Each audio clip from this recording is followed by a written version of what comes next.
Welcome to Discovering God's Word, chapter by chapter. Hi, I am Elliot Ham, the minister at the Willette Church of Christ in Red Boiling Springs, Tennessee. I will be your host for this podcast. Thank you for joining me for our study of God's Word. I am so glad you have joined me this week as we continue our study and wrap up our study in the book of Mark. This week is Mark 16. This chapter is explosive yet complicated for some.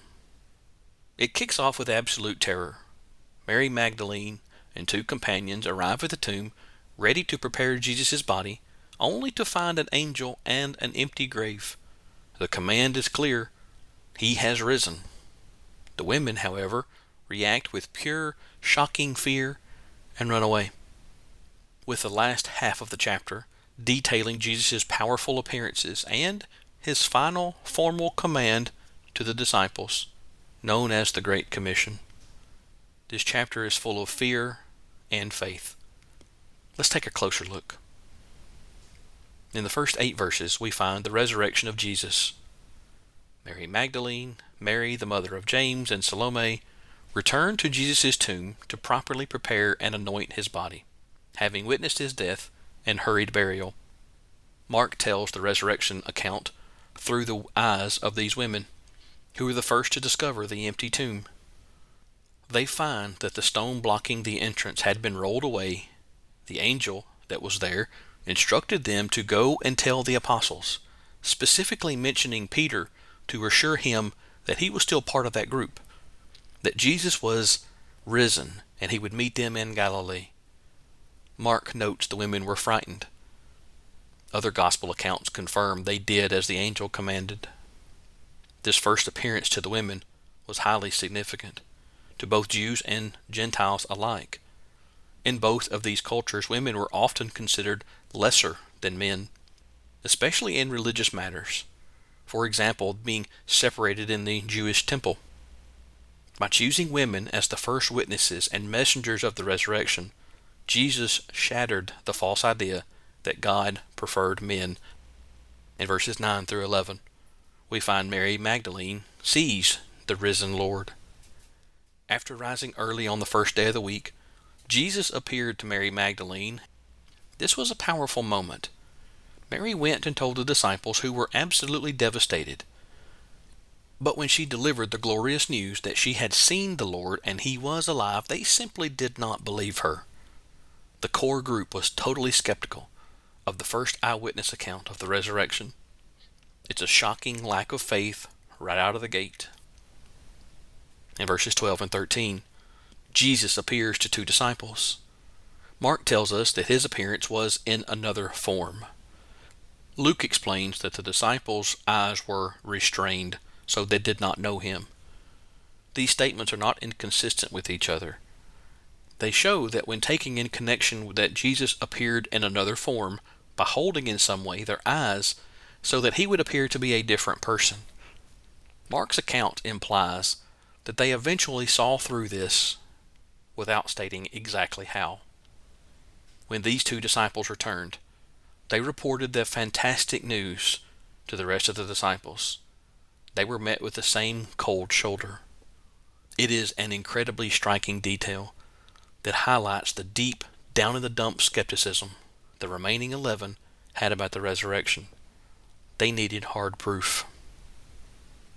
In verses 14 through 18, we find the Great Commission. Jesus finally appeared to the 11 apostles while they were eating dinner. He then rebuked them for their stubborn unbelief, calling them out for ignoring those who had seen him resurrected. Then came the big instruction. We know it as the Great Commission. Jesus commanded them to go into all the world and preach the gospel to every creature. Jesus made this crystal clear. Those who believe and are baptized will be saved. Those who do not believe and are not baptized will be condemned. He says that they will be able to cast out demons, they will speak with new tongues, they will take up serpents, and if they drink anything deadly, it will by no means hurt them. They will lay hands on the sick, and they will recover. In verses 19 and 20, Jesus ascends to the right hand of God. After Jesus spoke these instructions to the followers, he was received up into heaven and took his place at the right hand of God. The disciples then went out and preached everywhere, spreading the gospel. The Lord worked with them, confirming the word through the accompanying signs. That meant the miracles he promised actually happened. Mark 16 starts with women finding an empty tomb, an angel shouting the greatest of news ever, that he has risen.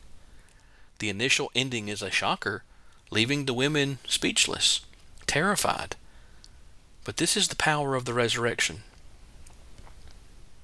Jesus appears to his disciples, gives them the Great Commission, then ascends to heaven. The power of this chapter lies in its unmistakable proof that Jesus is not just a prophet, was not just a teacher. He is the resurrected Lord. Here are two applicable lessons I'd like you to learn from Mark 16. One involves skepticism. Skepticism does not disqualify. The disciples were severely rebuked for their unbelief. We find this in verse 14. However, Jesus still appeared to them. He still gave them their mission. God uses imperfect, doubting people from time to time to do his greatest work, and that greatest work is spreading the gospel. The second lesson is about faith. Authentic faith overcomes fear.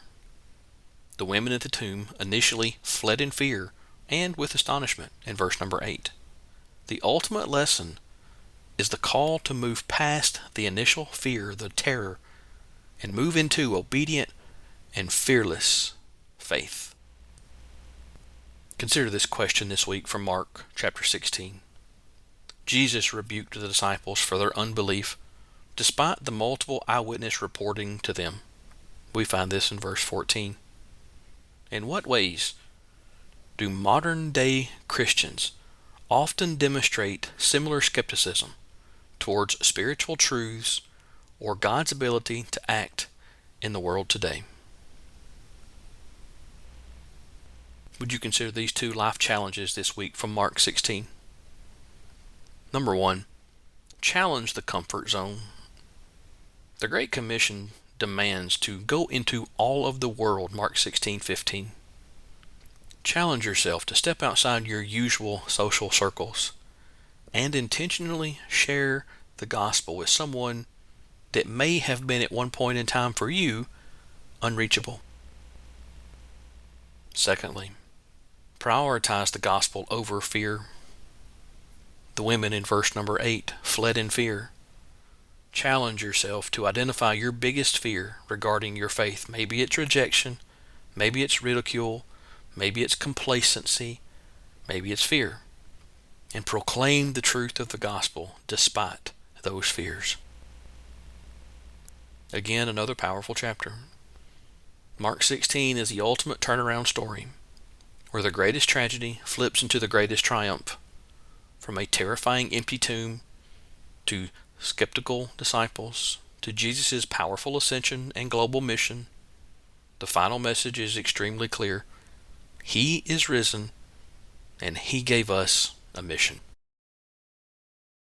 Friends, thank you so much for listening this week.